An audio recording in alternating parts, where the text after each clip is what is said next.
Moments of danger that got our adrenaline pumping and made us feel lucky to be alive once we'd made it to safety. But there are some close call stories that defy logic, and some people who manage to walk away from a seemingly grisly fate.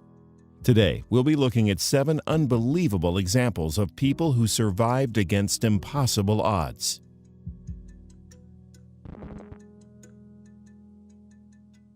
Sometimes, till death do us part takes on a menacing new meaning.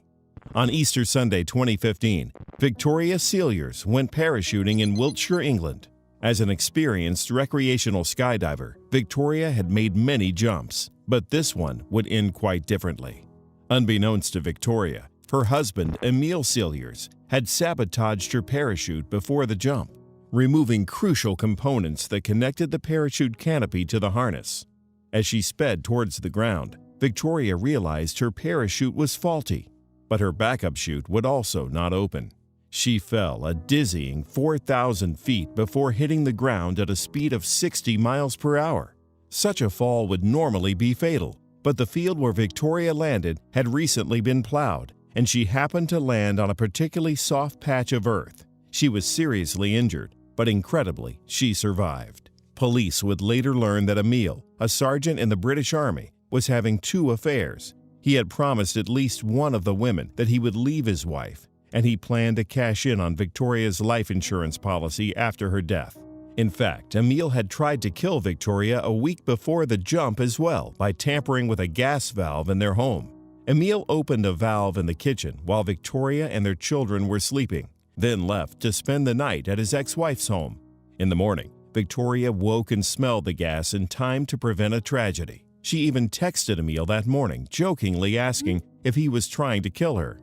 Thankfully, luck was on Victoria's side, and both attempts on her life failed. In 2018, Emil was tried for the murder plots and sentenced to life in prison. He will have to serve a minimum of 18 years behind bars. Victoria was left with emotional trauma even after her injuries healed, but soon after went skydiving again to raise money for the Wiltshire Air Ambulance, which she credits with saving her life. In April 2020, Victoria published a book about her ordeal titled, "I Survived."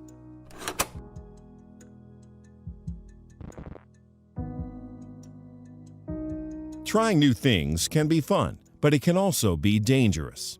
Erin Langworthy learned this lesson for herself on December 31, 2011. After graduating from university, 22-year-old Erin had embarked on a trip to Zambia. While on a safari, Erin took advantage of one of the activities offered along the way, bungee jumping over the Zambezi River at Victoria Falls, home to a large population of Nile crocodiles. Erin had never bungee jumped before, so she was nervous, but she watched dozens of others in her group safely complete the jump before her. Her own experience, however, would not be so typical. As Erin prepared to jump, a guide helped her assume the appropriate position, arms spread wide at her sides. The guide nudged her off the platform, sending her flying out over the river. Nearly all the way down, the jump went normally, until suddenly, Erin's bungee cord snapped, sending her plummeting into the river below. She fell 360 feet before hitting the water. Erin somehow kept her cool, even in the swirling currents of the river. She blew bubbles and followed them to the surface, but a portion of the bungee cord still attached to her held her beneath the water, and her legs remained tied together from the jump. She had to turn away from the surface to yank on the rope until it came free. She then swam for the surface. When she was finally pulled from the water at the riverbank, Erin had spent a total of 40 minutes in the river, fighting for her life. After miraculously surviving her fall, Erin was taken to a hospital in Victoria Falls, but she was soon airlifted to a South African hospital where the facilities were better. She was covered in bruises and had broken her collarbone, but suffered no other serious injuries. Erin spent 2 weeks recovering from her freak accident before returning home to Australia. The bungee company has since introduced measures to ensure that what happened to Erin won't happen again.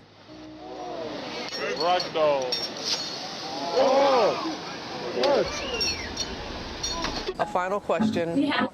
Will you bungee jump again? Not anytime soon. Maybe in the. I don't think think Beck's too happy with me, but maybe in the future sometime.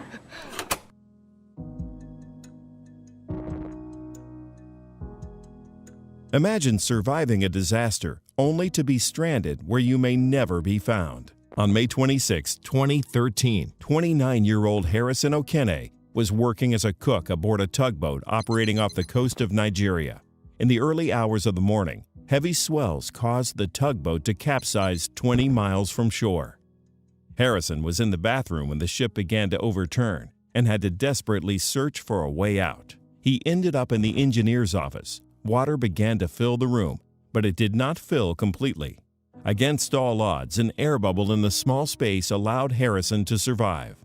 The ship went down as he remained trapped in the air bubble for nearly 3 days. Harrison had no food or fresh water. He struggled against the cold temperatures, and he had to listen to sounds of animals moving around the ship, which he thought were sharks or barracuda. A diving company was sent to the sunken ship to retrieve the bodies from the wreck. Divers were shocked to discover Harrison still alive 60 hours after the disaster. He was the ship's only survivor. He's alive, he's alive. Okay, keep him there. When the divers came upon him, Harrison was dehydrated and disoriented. His lungs were full of a near-fatal amount of nitrogen, but he was alive. He had to be rescued from the wreck very slowly and carefully. The divers strapped him into diving equipment, careful not to panic him, and he was led to a diving bell that transported him to the surface. Once there, Harrison was taken to a decompression chamber for 2 days to account for how deep underwater he'd been. Having walked away from certain death, Harrison continued working as a cook, but he vowed that he would never go back to sea.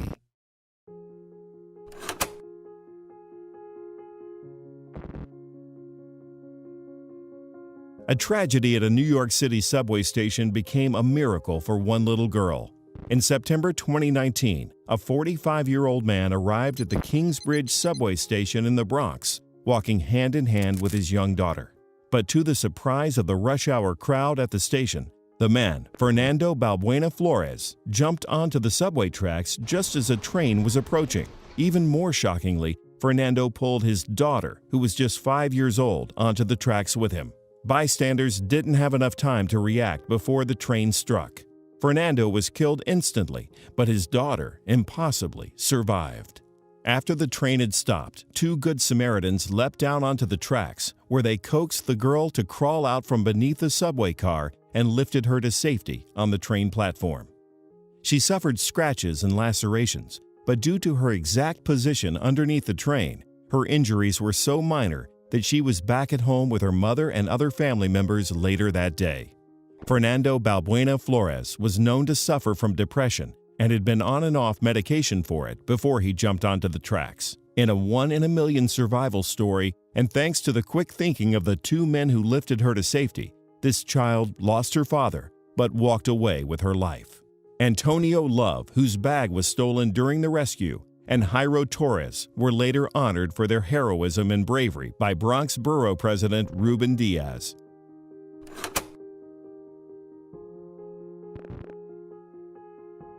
For window washer Alcides Moreno, a typical day at work quickly became a fight for survival. On December 7, 2007, 37-year-old Alcides and his younger brother Edgar arrived at work as usual.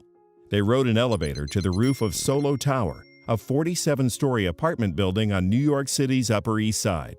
As Edgar and Alcides stepped onto the scaffolding that would normally lower them slowly down the side of the building, the anchors holding the platform came loose. The brothers fell 472 feet in about 6 seconds. The estimated speed of their fall was more than 120 miles per hour. Edgar fell off the scaffolding, hitting a wooden fence and dying instantly. But to the bafflement of the first responders and doctors who treated him, Alcides survived this unsurvivable fall. Alcides suffered intense injuries: 2 broken legs, a broken arm, a broken foot, 2 collapsed lungs, several broken ribs, and a crushed vertebrae. His brain was swollen, and several of his organs had ruptured. He received 24 pints of blood and 19 pints of plasma. It was suggested that Alcides had survived by clinging to the platform as he sped towards the ground, likely creating enough wind resistance to slow his fall. When he landed, the platform also provided a barrier between his body and the concrete. In hospital, Alcides was put in a medically induced coma and underwent more than 15 surgeries. His wife Rosario stayed by his side until he awoke on Christmas Day 3 weeks later. Though Alcides required extensive surgery and rehabilitation, he slowly recovered and was even able to walk again, much to the amazement of his doctors. Falling from a height of just 10 stories is almost always fatal. Alcides' survival and recovery was unlike anything medical professionals had ever seen before. Even after extensive physical therapy, Alcides has lasting back problems and other complications. He also bears many scars from the accident, and he had to grapple with the death of his brother while he got back on his feet. He was left unable to work and eventually received a multi-million-dollar settlement from the scaffolding company Tractel Inc. after a Manhattan Supreme Court judge found them at fault for the shoddily installed cables on the platform. According to Alcides, he can no longer run, and for 3 years he mourned his younger brother Edgar, but still considers his survival a gift from God. He has since participated in charity walks to raise money for a church food pantry. He and his family later moved to Phoenix, Arizona, where his wife had their 4th child. Alcides plans to go to college to improve his English.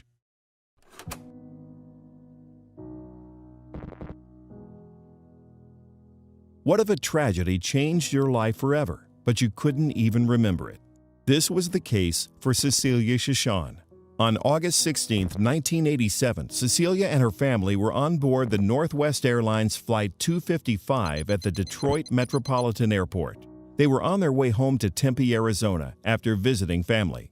Unfortunately, her parents and brother, along with every other passenger aside from Cecilia, would never make it home. The wing flaps of the plane had not been set properly, and the left wing clipped a light pole during takeoff.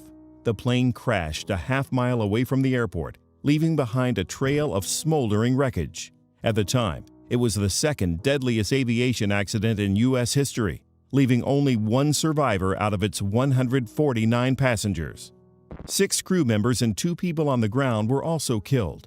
Cecilia was just 4 years old at the time, and to this day does not remember the crash. Cecilia was found by rescuers among the wreckage, still belted into her seat, and whimpering beneath the dead body of a fellow passenger. Over 30% of her body was covered with third-degree burns, and she had broken a leg and her collarbone. The Wayne County, Michigan medical examiner had no explanation as to how she survived. After receiving 4 skin grafts, Cecilia made a full recovery and went to live with her aunt and uncle in Alabama, who shielded her from media attention. The girl had not realized she had been the sole survivor of the crash until her adolescence, and for a while struggled with survivor's guilt until breaking her silence in 2013 for the documentary Sole Survivor. Investigators later suggested that Cecilia's mother had shielded her daughter as the plane went down, saving her life. She does not remember the accident, but a tattoo of an airplane memorializes the event. Luckily, Cecilia has been able to live a full life despite the scarring and loss of her family. She got married in 2006, and despite thinking about the accident every day, reportedly flies regularly.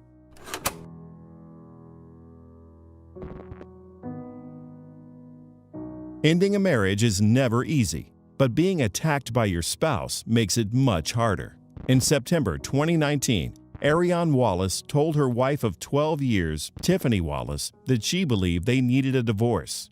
Marital problems, particularly infidelity on Tiffany's part, had led Ariane to this sad conclusion. But she never expected Tiffany's reaction. On hearing this news, Tiffany snapped. She pulled a gun on her wife, shooting Ariane 11 times, 4 times in her leg, 4 times in her privates, and 3 times in her stomach. Amazingly, even with 11 bullets in her body, Ariane remained conscious and aware enough to get down the stairs, leave the house, and ask for help. The Wallaces' neighbors had heard the gunshots, and when Ariane opened the door, people had already gathered outside her home. Somehow still coherent, she asked them to call the police. When help arrived, Tiffany was arrested in front of the Wallace home.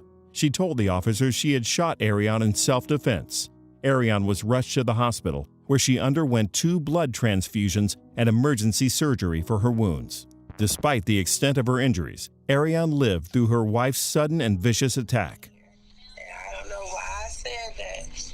she was just like, you want to play with me? You want to play with me?